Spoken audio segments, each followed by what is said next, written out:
e um trabalho sempre de cooperação. Então, a cooperação é possível e nós já temos instrumentos para isso. Agora, é necessário que esses instrumentos possam ser aperfeiçoados. E não é a centralização excessiva, como estava no texto original da PEC, que vai proporcionar isso, e daí a grita dos governadores. Todo mundo percebeu, olha, ela é deletéria em termos de política pública, ela vai nos dar problema. Então, é importante demais manter a integração, mas pela via da cooperação. Garantir atribuições claras, evitando a concorrência direta e os conflitos. E aí, vide aquilo que pode acontecer num conflito Polícia Viária Federal versus polícias militares. Então, há de se delimitar bem o espaço ou a concorrência das suas competências, em que situações, para que se possa atuar.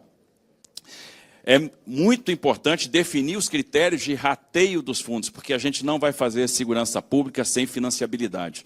Como que a gente vai financiar a segurança pública? Como que a gente vai investir em tecnologia? Como a gente vai investir num sistema prisional, né, que nos dê a segurança necessária e mais, que seja fonte de informação? E aí alguns pontos são importantes, algumas coisas a gente tem que pensar, e talvez a PEC possa abrir espaço para a gente avançar em algumas coisas. Eu vi o esforço do DERIT recentemente, o esforço desta casa, que aprovou o PL antifacção, mas muitas vezes se esbarrava nas limitações constitucionais para fazer um endurecimento de penas e o enfrentamento ao crime. Então, a primeira coisa que a gente precisa pensar, voltar àquela discussão que já é antiga nesta casa, da prisão após a condenação em segunda instância. Isso é fundamental, um dispositivo que mantém, embora mantenha a presunção de inocência, permite o cumprimento da pena após o início da execução, permite o início da execução penal após a confirmação da condenação por órgãos colegiados. Isso vai reduzir atraso, vai reduzir aquela sensação de impunidade. A sensação de impunidade é uma coisa que mata hoje, né? E isso é fundamental a gente combater. Outra coisa, que tratamento nós vamos dar, de fato, para as organizações criminosas de alta periculosidade ou lesividade?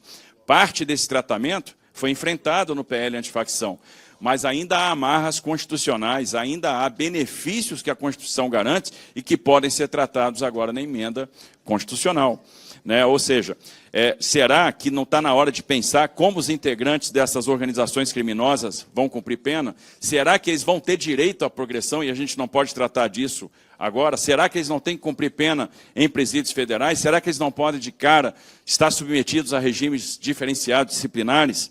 Então, são questões que a gente coloca, né? Restringir, né, o que existe hoje.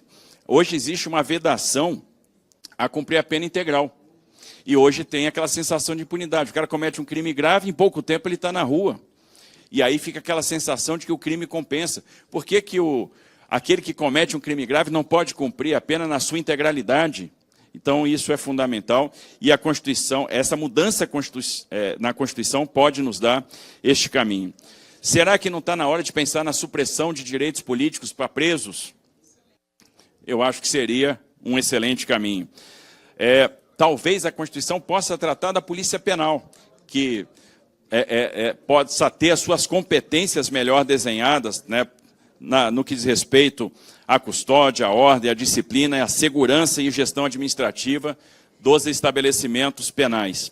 Né, a Polícia Penal, que tem feito em todos os estados um grande trabalho, no estado de São Paulo está regulamentada e eles têm realmente sido um componente importante aí da nossa segurança pública.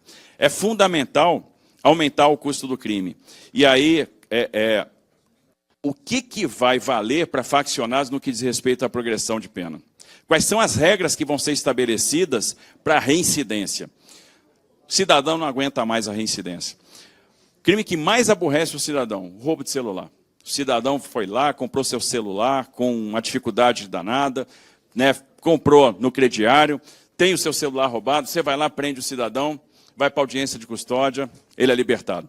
Aí ele rouba o celular a segunda vez, você leva para a audiência de custódia e aquele criminoso é posto em liberdade. Você prende ele pela 30ª vez, ele vai para a audiência de custódia, ele é libertado. Então está na hora de acabar com isso, porque fica aquela sensação de deboche, né, de que o crime compensa. O cidadão não se sente amparado. A gente não pode prender o mesmo criminoso 30, 35, 40 vezes.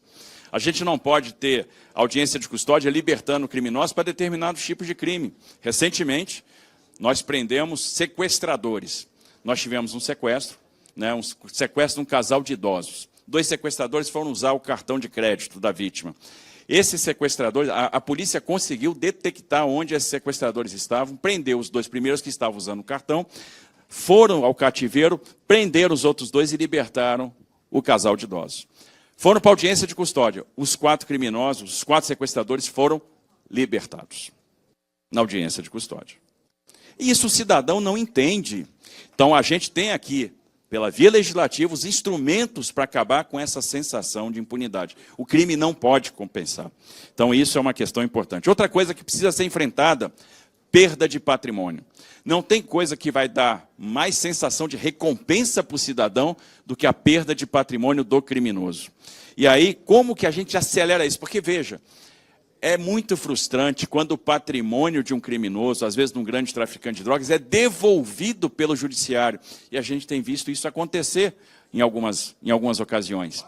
Aquele helicóptero que foi apreendido, né, aquele recurso que foi apreendido, que foi bloqueado, às vezes é aquele barco que foi apreendido, é devolvido ao criminoso. Ora, a melhor coisa seria, e o cidadão se sentiria realmente vingado, podemos assim dizer, se aquele bem fosse usado para financiar a segurança pública. Em que momento isso poderia acontecer? O bem sequestrado, logo, né, no início do procedimento, no início do indiciamento e após a condenação, de fato, a facilidade para executar o perdimento de bens. Está na hora da gente enfrentar outro problema, o endurecimento de pena para quem comete o crime contra o agente de segurança pública. Né? E a gente tem que ser uma pena muito dura para afastar esse tipo de crime. A gente não pode mais ver policiais, no cumprimento do dever, sendo alvejados por criminosos. Né? Então, esse aumento de pena é fundamental. A gente tem que pensar quando que deverá ocorrer a prisão preventiva sem direito à liberdade. Quando as provas indiquem que a prática é reiterada e o judiciário tem que estar dotado dessas informações para combater a reincidência.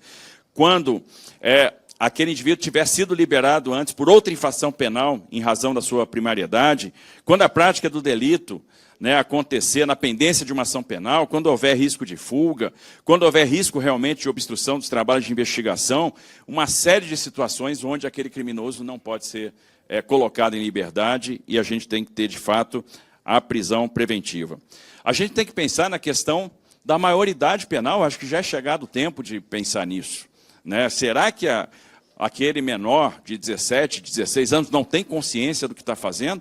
Ou se a gente não for abaixar a maioridade, pelo menos pensar no seguinte, no aumento do tempo de detenção para determinados tipos de crime.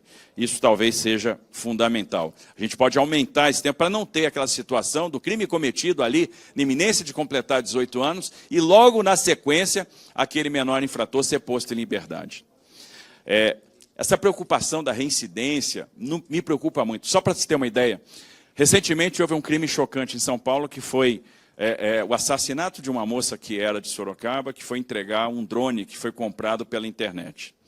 Aquele crime foi cometido por um adulto, mas que até bem pouco tempo atrás era menor infrator. Ele completou 18 anos há muito pouco tempo. E ele tinha várias passagens pela polícia, várias. Cometeu vários crimes. E estava em liberdade. Quase todos os crimes de grande repercussão do Estado de São Paulo, recentemente, foram cometidos por reincidentes. O assassinato do Vitor Medrado, ciclista no Parque do Povo, foi cometido por um reincidente.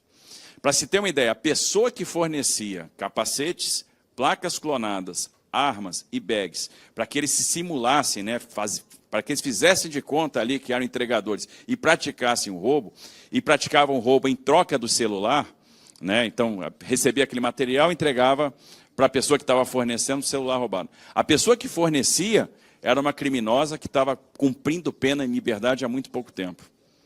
Então, a reincidência é uma chaga do Brasil e a gente precisa combater a reincidência e nós temos oportunidade de fazer isso. Existe um capítulo à parte que é a questão do combustível. Combustível tem sido uma arma para o crime organizado lavar dinheiro. Por quê? Porque todo mundo precisa de combustível, porque é muito capilar, tem muitos postos, e aí a gente precisa pensar nisso. Como que a gente vai atuar? E eu estou falando, obviamente, não estou falando só de propostas de emenda à Constituição, eu estou falando de matérias que podem estar na legislação infraconstitucional. né, e o parlamento pode se debruçar sobre esse assunto, vai tratar algumas coisas na PEC, tem matéria que não é de emenda à Constituição, mas que precisam ser enfrentadas. Né, como é que a gente vai tratar aquele que importa produto químico e transforma em combustível de maneira irregular? Como é que a gente vai punir, né, com rigor aqueles que trabalham na falsificação e na sonegação de impostos? A falsificação é um problema do Brasil. E nós temos a questão da falsificação no setor de combustíveis também. Né? Como é que a gente vai estabelecer penas duras para quem comercializa estoque de combustível que não sabe a procedência? Então, a gente tem que atacar a cadeia como um todo. Não pode ser tão simples obter um regime especial tributário. Não pode ser tão simples importar, né, um material para a indústria química e transformar ele em combustível e comercializar fraudando imposto.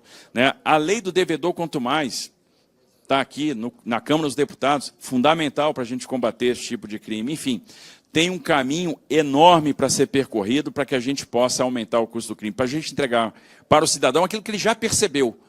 O aumento de efetivo não vai ser suficiente, a gente precisa ter mais tecnologia, a gente precisa ter mais integração, mas, sobretudo, e acho que isso está na pauta, na ordem do dia, a gente precisa ter penas mais duras. E eu tenho muita confiança que o Congresso Nacional vai entregar aquilo que a sociedade está esperando. Então, parabéns pelo trabalho, tenho certeza que vai ser um trabalho muito bem feito e que vai responder aí pela aspiração, vai responder por aquilo que as pessoas estão esperando. Então, parabéns ao trabalho de todos.